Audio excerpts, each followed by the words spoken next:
และในที่สุดก็มาฮอดมื้อนี้เนาะทุกคนวันที่13เดือน3ปี2026สาวนางมาอัปเดตเกี่ยวกับความคืบหน้าของน้ำซางในระหว่างที่สาวนางเดินทางไปนั้นก็มีอายคนหนึงรัดเอาเงินให้นะพี่น้องร่วมสมทบทุนนำจังใดก็ขอให้บุญคำนำสู้นะพี่น้องทางผู้อุปถัมภ์และก็ทางผู้ที่มาช่วยบูรณะนํกันตอนนี้สาวนางก็เดินทางมาฮอดเฮือนของนายบ้านเล่านะพี่น้องซึ่งเฮือนเพิ่นก็อยู่เป๊ะทางเข้าบ้านเลยเนาะพี่น้องซึ่งเป็นทางที่แวะลงไปเอาน้ำซางตอนนี้สาวนางก็สิย่างมาหาซื้อแตงโมแล้วก็น้ำโค้กแล้วก็อุปกรณ์เสริมเล็กๆน้อยๆเนาะพี่น้องสวงนิเวศปินหารดูทุกคนทางบ้านของสาวนางแต่ว่าข้ามมาบ้านเรานี่รู้สึกว่าบ้านอยากใหญ่อยู่ได้เนาะมีทหารขายเครื่อง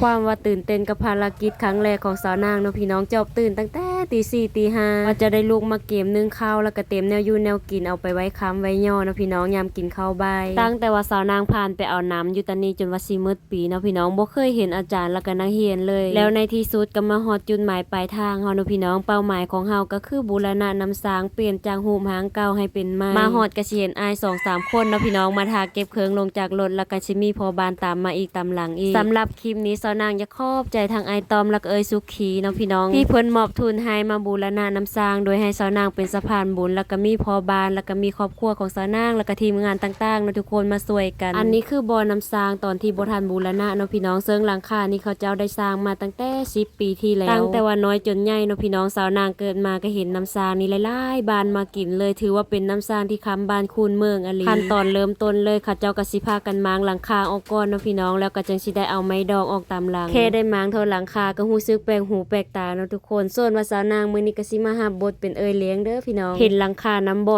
น้อยๆแบบนี้คิดว่ามันสิสร้างง่ายเนาะพี่น้องที่จริงพากันมาแต่เช้าๆจนตะเว้นบ่ายก็ยังบ่แล้วสวยมารู้สึกอากาศร้อนแล้วก็คิดว่าเขาเจ้าสิเมื่อยเนาะพี่น้องสาวนางก็สิมาทำการพามะโมเอาไว้ไปเสิร์ฟกองทัพต้องเดินด้วยท้องเนาะพี่น้องแตงโมหว